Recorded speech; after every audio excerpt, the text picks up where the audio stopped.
이제 말씀 같이 보실까요? 함께 나눌 말씀은 여호수아 9장 말씀입니다. 여호수아서 9장 3절부터 15절까지 말씀입니다. 우리 한 절씩 교독할까요? 제가 3절 말씀을 먼저 봉독하겠습니다. 기브온 주민들이 여호수아가 여리고와 아이에 행한 일을 듣고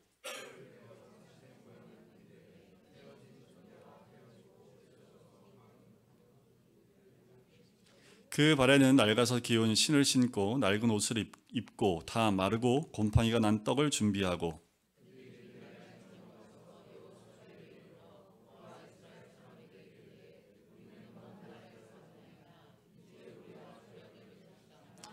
이스라엘 사람들이 히위 사람에게 이르되 너희가 우리 가운데에 거주하는 듯하니 우리가 어떻게 너희와 조약을 맺을 수 있으랴 하나.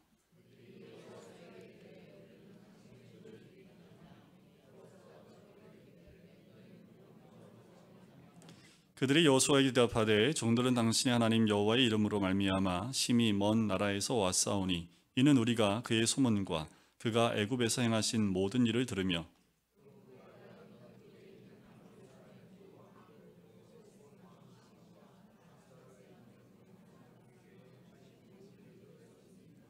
그러므로 우리 장로들과 우리나라의 모든 주민이 우리에게 말하여 이르되 너희는 여행할 양식을 손에 가지고 가서 그들을 만나서 그들에게 이르기를 우리는 당신들의 종들이니 이제 우리와 조약을 맺읍시다 하라 하였나이다.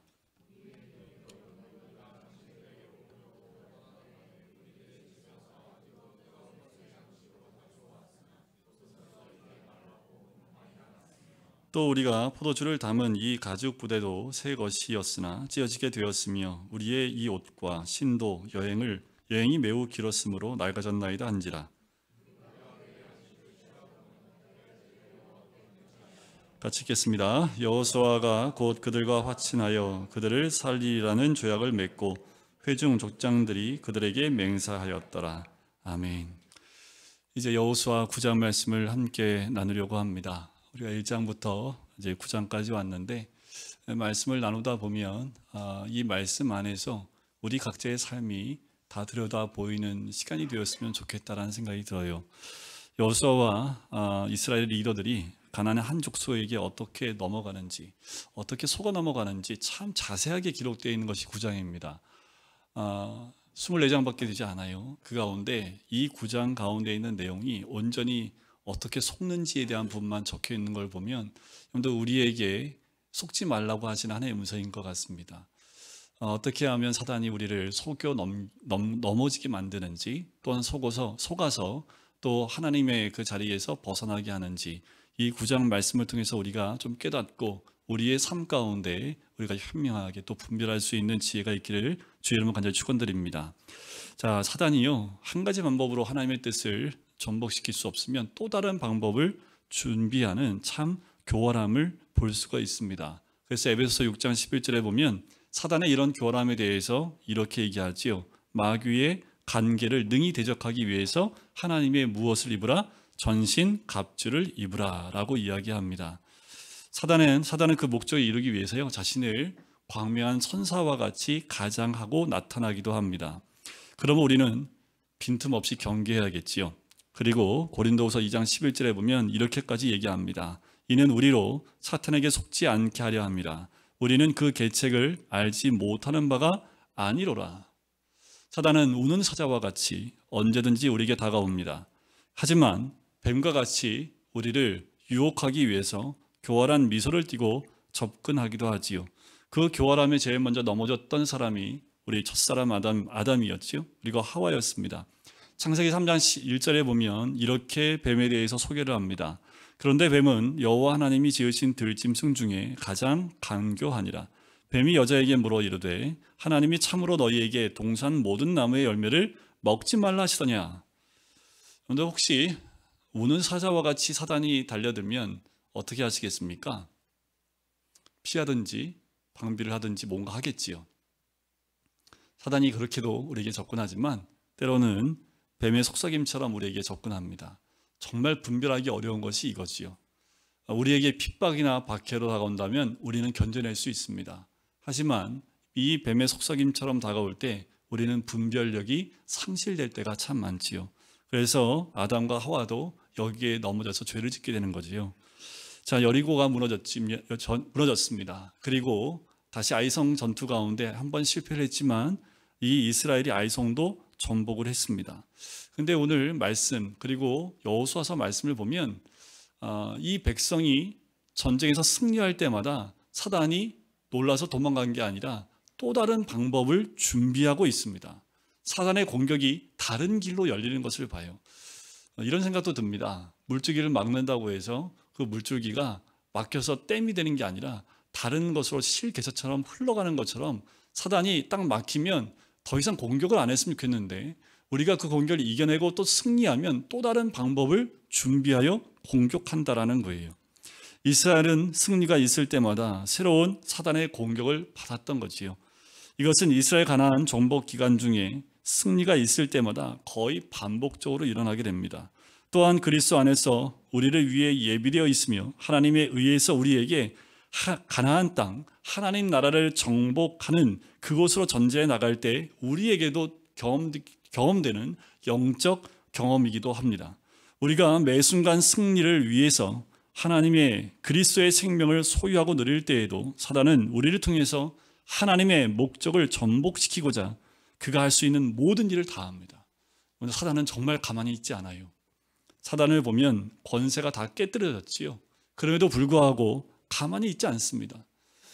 얼마나 그렇게 신실한지 모르겠어요. 사단한테 쓸 말은 아니지만 참 사단은 처음부터 끝까지 신실하게 우리를 공격해 됩니다. 좀 패했으면 그 다음에 안 왔으면 좋겠는데 어떠한 방법으로든 여러 가지 방법을 통해서 우리를 넘어뜨리기 위해서 여러 가지 계책을 쓴다라는 거지요. 쉼이 없습니다. 게으르지 않아요. 빈둥거리지 않습니다. 독수리가 날개가 꺾였다고 독수리가 두렵지 않은 대상은 아니지요. 사단은 이미 예수 그리스도의 십자가와 부활을 통해서 이미 끝나고 파괴되었지만 그들은 기회가 제공될 때마다 우리를 넘어뜨리고 자기 편에 서게 하기 위해서 끝없는 계책과 술책과 공격을 해대는 것이 사단입니다. 오늘 본문을 통해서 우리가 이 이스라엘의 이 잘못된 선택이나 이 모든 것들을 통해서 우리가 한번 분별해보는 복된 시간이 되었으면 좋겠습니다. 우리가 사단의 공격을 받고 또 사단과 싸우고 충돌할 때 왜 내 삶은 왜 이러지? 라고 생각하지 마세요. 낙담하거나 좌절하지 마십시오. 사단의 공격은 쉼이 없다고 말씀을 드렸지요. 사단이 공격할 때 어떻게 해요? 우리는 대적하면 됩니다. 우리가 믿음으로 대적하면 사단은 떠나가게 되어져 있지요. 반면에 사단이 공격하지 않는 사람이 있습니다. 그냥 내버려 두는 사람이 있어요. 여러분들 이렇게 내버려 두면요 삶이 평안합니다. 사건이 없어요. 어떤 사람한테 이러한 사단의 공격이 없을까요? 그냥 말씀하고 상관없이 사시면 됩니다. 그냥 세상이 원하는 대로 사시면 돼요. 그냥 내가 원하는 대로 사시면 됩니다. 사단이 건들지 않아도 하나님 뜻 가운데 주님이 원하시는 길 가운데 안 가 있기 때문에 건드릴 필요가 없는 거지요. 그러니까 어려움도 없고요. 술책도 필요 없습니다. 그냥 그렇게 살도록 내버려 두는 거예요. 우리가 깨어 있어야 될 부분이 여기입니다. 우리가 중심이 말씀과 하나님 안에 있으면요 사단은 가만히 있지 않습니다. 하지만 우리가 그 길을 떠나서 주님이 기뻐하시는 자리가 아니라 말씀의 자리가 아니라 하나님의 뜻이 아니라 내가 원하는 대로 가고 있다면 사단은 더 이상 우리를 공격하는 목표가 되지 않는다라는 거지요. 자, 가나안 족속들을 보면요 이스라엘을 공동의 적으로 인식하기 시작을 합니다. 그래서 그들은 부족 간의 분쟁이나 증오심을 뒤로하고요 공공의 적인 이스라엘에 대항하기 위해서 연합이 됩니다. 그것이 1절과 2절에 나오지요. 이 일 후에 요단 서쪽 산지와 평지와 레바논 앞 대해 연안에 있는 헷사람과 아모리 사람과 가나안 사람과 브리스 사람과 히위 사람과 여보스 사람의 모든 왕들이 이 일을 듣고 모여서 일심으로 여호수아와 이스라엘에 맞서서 싸우려 하더라. 이 일을 듣고라는 그 말, 이미 이들은 이스라엘 백성이 어떻게 가나안까지 왔고 가나안에서 여리고를 어떻게 이겼고 아이성을 어떻게 점령했는지 이 모든 것을 듣고요 보고 알고 있다라는 거예요. 여러분 다 알고 있습니다. 사단은 늘 보고 있고요 늘 듣고 있다라는 거지요. 세상 왕들은 이 모든 것을 듣고 마음이 하나가 됩니다. 싸우려고 덤벼든다라는 거예요. 이들은 원래 작은 가난한 땅 가운데 여러 부족 국가로 되어 있었기 때문에 서로 분쟁하고 그 영토를 확장하기 위해서 서로 분쟁하고 싸우던 사람들입니다. 한 번도 하나가 되어보지 못한 사람들이에요. 날마다 이해관계에 얽혀서요, 싸우고 아첨하면서 서로 하나가 될 수 없는, 마치 사두개인과 바리새인이 하나가 될 수 없는 것처럼, 헤롯과 빌라도가 결코 하나가 될 수 없는 것처럼 하나가 될 수 없었습니다. 그런데 그 세상 왕들이 누구를 공격하기 위해서 하나가 됩니까? 이스라엘, 하나님 백성을 공격하기 위해서 하나가 되는 것을 봐요. 예수님을 죽이기 위해서 사두개인과 바리새인이 하나가 됩니다. 예수님을 십자가에 죽이기 위해서 헤롯과 빌라도가 하나가 됩니다. 이것은 변함이 없습니다. 지금도. 여러분, 믿음의 사람이 들어가면 서로 분쟁하던 사람들이 이 믿음의 사람들을 꺾고 또 믿음에서 떨어뜨리기 위해서 하나가 돼서 공격하는 것을 너무도 많이 봐요. 그런데 가정에서 보면 예수님 말씀하셨죠. 내가 화평을 주러 온 것이 아니라 분쟁하게 하기 위해서 왔다. 칼을 주러 왔다고 얘기하지요. 한 가정에서 며느리와 시어미와 아버지와 아들이 하면서 분쟁이 일어난다는 왜 이 말을 할까요? 믿음의 사람이 딱 들어오면 그 안에 있는 나머지 사람들은 하나가 돼서 이 믿음의 사람들을 공격하기 시작을 하지요. 많이 경험하시지요. 가정 안에 믿음이 있는 며느리나, 저도 저희 가정 가운데 형들의 믿음이 있었지만 믿음이 딱 들어와서 이 길을 갈 때 가는 순간에 연합해서 너 왜 가냐 이런 말들을 참 많이 들어요. 그런데 그런 말씀 듣지 않습니까? 믿음이 들어가면 어디에나 넘어뜨리려고 하는 하나가 되는 공격이 있지요. 사탄도요 부흥회를 한답니다. 언제 부흥하는지 아세요? 제가 성령 충만하면 사단은 그 즉시로 모여서 부흥회를 한대요. 어떻게 하면 저 사람을 성령 충만하지 않게 할까? 여러분들 성경 공부하고 있으면 한쪽에서 사단들이요 모여서 회의를 겁니다. 저를 어떻게 하면 성경 공부 못하게 할까? 기도하러 나오면 어떻게 하든 기도하는 자리에 못 나오게 할까? 이들 나름대로 부흥회를 해요. 으쌰으쌰하면서 어떻게 할까? 뭐 할까? 여기에 이들이 온 힘을 다 쏟아요. 종류가 다른 전쟁이 그래서 올 수밖에 없습니다. 그게 올 때마다 여러분들 이렇게 생각하시면 돼요. 내가 믿음에 살아있구나. 내가 믿음의 길을 갈 때, 기도할 때 방해가 있어요. 내가 정말 하나님 기뻐하시는 자리에 가고 있구나. 말씀 공부하러 할 때 더더욱 많은 방해가 있다면 여러분들 걱정하지 마세요. 이게 우리가 주님 안에 깨어있다는 하나의 증표의 모습일 수 있다는 거지요. 저는 우리 교회를 중심으로 우리 주변에 있는 사람들이 일심으로 우리를 공격한다면 우리가 우리 교회에 살아있구나 라고 볼 수 있지 않을까요? 여러분, 우리 가정을 놓고 옆에 있는 주변에 있는 가정들이 공격을 한다면 여러분들 그것이 우리 가정이 믿음 가운데 살아있는 모습이 되지 않겠습니까? 여러분들 우리 모두가 믿음 가운데, 말씀 가운데, 기도 가운데 있다면 반드시 사단의 이런 공격은 있을 수밖에 없는 것이요. 사단은 하나님이 우리가 주님 안에 온전히 거할 때, 그럴 때 사단은요 반드시 분노합니다. 우리가 더 하나님 안에 거하고 온전히 거할 때 사단의 공격은 쉼이 없다라는 거지요. 하지만 한 가지는 꼭 기억하십시오. 이럴 때 주님은 사단이 이기도록 방치하지 않으신다라는 거지요. 악한 군대는 쉽사리 우리를 넘어뜨리지 못하게 한다라는 거예요. 자, 이런 연합체 가운데 기브온 족속이 빠져나옵니다. 우리 못하겠다고 이탈을 해요. 그리고 기브온 족속은요, 다른 성경에 보면 이 연합체 가운데 가장 크고 용감하고 제일 숫자가 많다라고 묘사되어져 있습니다. 자, 이렇게 보면 돼요. 연합군에서 주 핵심 세력이 빠진 거예요. 마치 국가대표 축구팀에서 손흥민이 빠진 거하고 똑같은 겁니다. 너무 손흥민을 띄워주는 건지 모르겠지만 그렇게 강력한 한 방이 있는 그 족속이 지금 빠진 거예요. 다른 지파가 어땠을까요? 화가 많이 났겠죠. 그래서 10장에 가면 모든 모든 족속들이요 기브온을 공격하기 위해서 나오는 모습을 또 우리는 보게 됩니다. 자, 기브온 족속은 이스라엘에게 다가올 때 그냥 오지 않습니다. 계책을 마련해요. 그것이 3절부터 5절까지 나와 있는 내용이지요. 마치 먼 거리를 여행하고 온 사람처럼 위장합니다. 그리고 길갈에 있는 여호사를 찾아와요. 그리고 이스라엘을 속입니다. 자, 기브온 사람들은 이렇게 얘기해요. 6절에 보니까 우리는 먼 나라에서 왔나이다. 이제 우리와 조약을 맺읍시다. 자, 이 당시에 이스라엘은 하나님과 굉장히 밀접하고 잘 관계가 형성되어 있었습니다. 아이성이 한번 실패하고 난 다음에 이들이 회개하고 하나님 명령에 순종해서 아이성을 완전히 진멸하고 또 승리한 그 경험 가운데 있는 상태에 있어요. 하지만 다시 한번 그들은 이 일을 두고 기도하지 않는 실수를 범하는 거지요.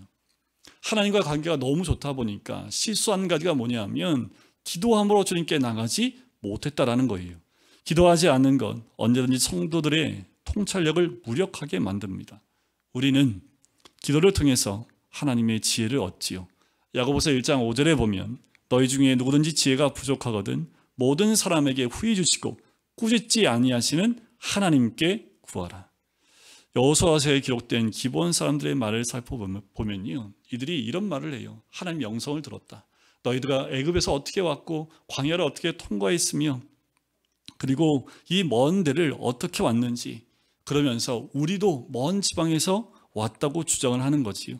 요단 동편에 있는 두 왕을 어떻게 이겼는지 그 모든 것을 들었다라고 얘기해요. 그리고 난 다음에 그들이 뭘 보여준 거예요? 낡은 옷을 보여줍니다. 찢어진 가죽 부대를 보여줘요. 그리고 곰팡이 난 떡을 보여줍니다. 왜 그랬을까요? 이스라엘 백성과 여호수아의 눈이 그쪽으로 향하도록 주의를 돌렸다라는 거예요. 여러분, 분별치 못하면 눈에 보이는 것에 우리가 마음이 넘어갈 수도 있다라는 거지요. 기브온 사람들이 이스라엘을 속여 이루고자 한 목적, 그것은 바로 이스라엘과 동맹을 맺는 거지요. 왜냐하면 이스라엘의 공격을 받게 되면 화를 입을 것이라는 것을 이미 알았기 때문입니다. 그런데 잊지 말아야 될 것은 이미 율법 가운데 주님 명령하신 것은 가나안 거민과 동맹 맺는 일이 하지 말라고 하나님이 이미 말씀해 주셨다라는 거예요. 그들은 함께할 민족과 함께할 족속이 아니라고 분명히 말씀하고 있다라는 거지요. 하지만 불행하게도 이 지도자들은 기브온 사람들의 말에 속아 넘어가서 화친 조약을 맺게 됩니다. 자, 우리는 사단의 이 술책을 어떻게 이겨낼 수 있을지, 우리 힘으로 상대할 수 있는 존재가 아니지요. 어떻게 이겨낼 수 있는지 그 답이 잠언서에 기록되어 있습니다. 이 말씀 다 찾아봤으면 좋겠어요. 잠언서 3장 말씀입니다. 이 말씀을 꼭 기억하시면 사단이 어떻게 공격해 온다 할지라도 여러분들 이겨낼 수 있습니다. 이 말씀을 여러분들 빨간색으로 줄을 쳐놓고 사단을 이기는 방법이라고 적어놓으셔도 좋을 것 같아요. 잠언서 3장 5절부터 7절까지 말씀인데요, 여기 안에 사단의 어떠한 공격에도 이겨낼 수 있는 그 정답이 들어져 있습니다. 자, 제가 한번 여러분들 찾으셨으면 같이 한번 읽어볼까요? 시작. 너는 마음을 다하여 여호와를 신뢰하고 내 명철을 의지하지 말라. 너는 범사에 그를 인정하라. 그리하면 내 길을 지도하시리라. 스스로 지혜롭게 여기지 말지어다. 여호와를 경외하며 악을 떠날지어다. 하나님이 우리에게 지혜를 주시는 때가 바로 우리가 하나님께 돌이킬 때이지요. 이 말씀대로 내 명철을 의지하지 말아야겠지요. 이스라엘의 가장 큰 실수는요, 성급한 결정이었습니다. 또 자신들의 지혜에 기초하여 행동한 데 있습니다. 보니까 내가 경험해서 아는데 이 정도 되면 적어도 어느 정도 거리에서 왔을 거야 하는 자신들이 알고 있는 그 지혜로 판단을 했다라는 거지요. 그리고 너무 성급했습니다. 이렇게 급하게 화치를 맺을 일이 아니라 모든 것을 확인해 보고 그 다음에 해도 될 일을 너무 성급하게 결정을 내렸다라는 거지요. 근데 우리가 조심해야 될 게 뭐냐면 뭔가 성급하게 결정해서 여러분 일이 잘 된 일은 거의 없습니다. 오늘 결정 안 하면 안 됩니다. 안 되긴 뭐가 안 돼요. 오늘 결정 안 돼도 돼요. 그 일들은 마치 우리로 하여금 너무 조급하게 선택해서 잘못 선택하게끔 만들기 위한 조급함으로 만드는 거지요. 마치 지금 안 하면 망할 것처럼 얘기하지만 망하지 않습니다. 무엇인가 여러분 우리로 하여금 이렇게 조급하게 만들고 뭔가 조급하게 결정하게 만든다면 잠시 한 발 뒤로 떨어지시는 게 좋습니다. 그리고 그 사람의 말을 듣는 것보다 조용히 하나님의 음성을 듣는 것이 더 중요하지요. 하나님의 일을 떠나서 옆길로 빠져서 초점이 빗나가고 마는 이유는요, 하나님과 상의 없이 갑작스럽게 어떤 일을 결정할 때입니다. 그러면 또 이렇게 질문하지요. 그럼 어떤 게 갑작스러운 걸까요? 기도하지 않고 결정한 게 다 갑작스러운 겁니다.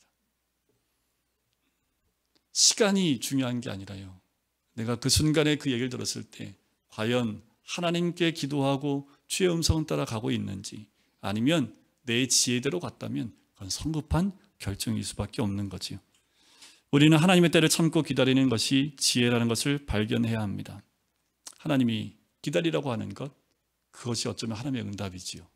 우리가 기도할 때 하나님이 기다리려고 한다면 기다려야 돼요. 세상 사람들이 우유부단하고 뭐라고 얘기해도 움직이시면 안 돼요. 우리는 하나님의 음성을 따라 움직이는 사람들이지 세상 사람들에 따라서 왼쪽과 오른쪽을 왔다 갔다 하는 사람들이 아니라는 거예요. 하나님이 계획하시면요, 하나님 반드시 이루십니다. 이스라엘 백성이 가나안을 정복하러 들어가는데 몇 년 걸린지 아시죠? 40년 걸렸어요. 40년. 40년 동안 광야를 뺑뺑이를 돌았습니다. 40년 동안 돌면서 하나님이 이들이 가나안 땅에 들어간 걸 잊어버렸을까요? 아니요. 이스라엘 백성은 잊어버렸을지 모르지만 하나님은 약속을 잊지 않으셨어요. 하나님이 40년 동안 기다리신 이유는 뭘까요? 이스라엘 백성이 아직 받아들일 준비가 되어져 있지 않기 때문에 그렇습니다. 응답이 없습니까? 아직 때가 안 된 거예요. 내가 준비가 안 됐기 때문에 하나님이 움직이지 않으시는 거예요. 그럴 때는 기다리시는 게 답입니다. 하지만 그때에도 내 생각과 내 지혜대로 움직이게 되면 반드시 넘어지게 되는 그 역사를 사단에게 줄 수밖에 없는 거지요. 나는 내가 결정하는 것이 하나님의 뜻임을 확실히 알지 못하여 결정하지 못한다 할지라도 하나님이 나를 기다리게 하시는 대로 하나님의 때를 기다리는 것이 바로 정답입니다. 기본 사람들 이스라엘 반응은 9장 14절과 15절에 이렇게 기록되어 있지요. 다 보고 난 다음에 이렇게 얘기를 해요. 우리가 그들의 양식을 취하고는 어떻게 할지 여호와께 묻지 아니하고 여호수아가 곧 그들과 화친했다. 그리고 맹세했다고 얘기를 해요. 이스라엘 사람들은 하나님께 묻는 대신에 보았다라는 거예요. 아, 내가 보니 라는 거지요. 이것이 이스라엘의 큰 실수였습니다. 사단은 이처럼 노골적인 공격보다 은밀한 술책에서 더 위험스러운 존재입니다. 여러분들 지금 시대나 로마 시대 때나 별반 다르지 않은 것 같아요. 로마의 네로 황제 이후에 여러 황제 가운데 핍박이 있을 때 기독교가 멸망했습니까? 그 300년 동안 그 핍박이 이어지는데 기독교인들이 말살됐을까요? 그렇지 않습니다. 오히려 그 시간에 더 부흥했다라는 것, 그 기록에 우리는 알 수 있습니다. 언제 기독교가 흔들리기 시작했을까요? 기독교가 국교화 됐을 때, 그때 오히려 영적으로 타락하기 시작합니다. 기독교가 대중화되어지고 널리 퍼지자마자 오히려 영적으로 타락하기 시작했다는 거예요. 우리나라에 기독교가 들어온 지 그렇게 오래되지 않았습니다. 기독교가 들어오자마자 많은 핍박이 있었고 괴로움이 있었고 순교가 있었습니다. 근데 놀라운 건 뭐예요? 그런 시간에도 정결하고 거룩한 주의 백성들은 곳곳에서 일어났습니다. 주기철 목사님과 같은 분들이 곳곳에서 일어났지요. 손양원 목사님과 같은 분들이 곳곳에서 일어났습니다. 그때 모든 성도들이 한 마음으로 그 어려움을 이겨내려고 했던 모습을 우리는 기억하지요. 그런데 지금은요, 눈 돌리면 십자가가 어느 곳에 있든, 이번 주에 우리 그 찬호가 하는 고깃집에 신방을 갔는데 거긴 너무 특이한 건 있지요. 교회가 하나도 없더라고요. 분당 가면 그 상가마다 교회가 한 개 내지 두 개 다 들어와 있거든요. 그래서 장로님하고 나와서 이렇게 걸으면서 장로님 여긴 교회가 하나도 없네요. 그랬더니 장로님도 야 진짜 그러네요. 다 상가 건물인데 교회가 정말 하나도 없어요. 그래서 제가 그 생각이 들었어요. 야 누군가 여기 개척하면 잘 되겠다 이 생각이 들더라고요. 여러분 교회가 참 많은데 그리고 영적으로 많은 리더들이 있는데도 불구하고 어쩌면 교회가 욕을 얻어먹고 더 힘이 없어지는 때가 지금 우리의 모습은 아닌지 모르겠습니다. 이스라엘 사람들은 그들이 속았다는 것을 너무 늦게 깨닫게 되지요. 이스라엘은 가나안 바깥쪽에 있는 나라와 동맹을 맺었다고 생각을 해요. 그래서 16절에 그들과 조약을 맺은 후에 사흘이 지나서야 그들이 이웃에서 자기들 중에 거주하는 자들이라 함을 들으니라. 며칠 지나니까요, 딱 사흘 지나니까 이 기본 족속이 이 땅 가운데 있는 것을 알아요. 딱 3일만 기다렸으면, 3일만 기다렸다 결정 내렸으면 아마 이런 결정 안 내렸을 텐데 딱 3일 지나니까 그들의 그 거짓말이 다 들통이 나는 거지. 이스라엘 백성이 원망합니다. 왜요? 이 땅은 우리가 차지해야 할 땅인데 기브온 족속이 이 땅에 그대로 남아있을 수밖에 없는 거예요. 왜요? 약속을 했기 때문에, 화친을 맺었기 때문이라는 거지요. 여호수아는 기브온 사람들을 불러서 왜 우리를 속였느냐라고 이야기하면서 판결을 내립니다. 23절을 보세요. 그러므로 너희가 저주를 받나니 너희가 대를 이어 종이 되어 다 내 하나님의 집을 위하여 나무를 패며 물을 깃는 자가 되리라. 이들을 살려놓은 것 자체가 이스라엘 백성에게는 큰 마이너스입니다. 하나님 말씀대로 되지 못했다라는 거지요. 이미 사단의 술책은 속임수를 사용하여 성공한 거예요. 여러분들 요즘에 이런 일들이 너무도 많습니다. 문화라는 이름으로 어둠의 세력이 우리 아이들의 마음을 송두리째 빼앗아 버리는 경우가 굉장히 많습니다. 음악을 통해서요, 여러 가지 행사를 통해서 문화라는 이름 하나로 우리 아이들, 믿음의 아이들에게 너무도 쉽게 그 죄된 문화에 접촉할 수 있도록 만들어버리는 세상이 되어져 가고 있습니다. 어머니 시대 때, 우리 아버지 시대 때는 좀 다르지요. 그런데 지금 젊은이들은 그것이 문화라고 얘기하면서 그냥 묻혀가는 경우가 굉장히 많습니다. 세대 차이일까요? 진리에는 세대 차이가 없습니다. 말씀에는 세대 차이가 없습니다. 선을 그어야 될 건 선을 그어야 되는 거지요. 여러분들 동성애 퀴어 축제, 왜 이들이 퀴어 축제를 할까요? 문화처럼 보이게 하기 위해서입니다. 그리고 젊은이들에게 이건 하나의 문화이고 하나의 MZ세대가 누려야 될 그런 모습이다라고 보여주기 위해서 축제를 벌이는 거죠. 이번에 서울시에서 이것을 불허하는 것으로 결정이 돼서 너무 감사하더라고요. 많은 목사님들이 반대 시위를 하고 또 서울시청에 몰려가서 성명도 내고 그 모습을 보면서 이 취소된 거에 대해서 서울 시민 거의 90%가 찬성을 합니다. 그런 일을 하면 안 된다고. 세상은요, 이렇게 문화로 우리 아이들을 다 잡아가려고 합니다. 우리 아이들에게 말씀 가운데 깨어있지 않으면 우리 아이들은 다음 세대를 이어갈 수 없는 다른 세대가 될 수 있는 거지요. 우리 부모 세대부터 깨어서 세상과 하나가 되어지는 결정을 하지 않아야 합니다. 그리고 이들이 깨어서 주의 말씀 가운데 분별할 수 있는 분별력을 주는 것이 가장 중요하겠지요. 더 안타까운 건 뭔지 아세요? 교회 안에 이 기브온 사람들이 들어와 있다는 겁니다. 하나님과 동행하지 않아요. 세상과 타협하고 교회에 들어옵니다. 그리고 사람의 논리를 사용해서 하나님과 멀어지게 만들어요. 세상의 논리는 교회 가운데 필요 없습니다. 교회는 말씀의 논리가 있어야 되고 말씀의 가치관이 있어야 될 곳이지 세상의 가치관과 세상의 논리가 들어올 곳이 아니라는 거예요. 근데 놀라운 건 뭔지 아세요? 세상의 논리에 우리가 고개를 끄덕인다라는 거지요. 그래서 우리가 말씀을 더 깊이 아셔야 합니다. 말씀으로 분별할 수 있어야 된다는 거지요. 자, 이제 화친했는데 어떻게 해요? 조약을 맺었는데 어떻게 해요? 이제 그걸 깨요. 사울 왕이 깼다가 난리가 났죠. 3년 동안 이스라엘 땅 가운데 뭐가 왔어요? 기근이 왔습니다. 결국 그것 때문에 사울 거기에서 몇 명을 제물로 바쳐야 되는 일도 다윗 왕이 할 수밖에 없는, 이 화친을 깰 수가 없습니다. 어떻게 해야 될까요? 우리도 이런 결정을 할 때가 가끔 있지요. 예를 들면 사도 바울이 고린도전서 7장 12절에 보면 만일 어떤 형제에게 믿지 아니하는 아내가 있어 남편과 함께 살기를 좋아하거든 그를 버리지 말며. 거꾸로 봐야 될 것 같아요. 우리 신앙 좋은 우리 자매들이 결혼하려고 하면 남자들이 그러지요. 결혼하면 내가 꼭 교회 갈게. 거의 90% 이상은 교회 안 갑니다. 여기에 속아서 결혼했다가 고난 가운데 있죠. 그럼 이혼해요? 아니라는 거예요. 주님 안에서 결혼을 했다면 그를 주께로 인도하기까지 기도하며 그를 변화시켜야 된다는 거죠. 여러분, 우리의 삶 가운데 혹시 기브온과 같은 사람과 화친을 했습니까? 그렇다면 우리는 거꾸로 그들이 주님의 사람이 되게 만들어야 합니다. 놀라운 건 뭔지 아세요? 이 기브온 사람들이요, 나중에 포로에서 돌아올 때 포로에서 돌아온 사람 가운데 이들이 있습니다.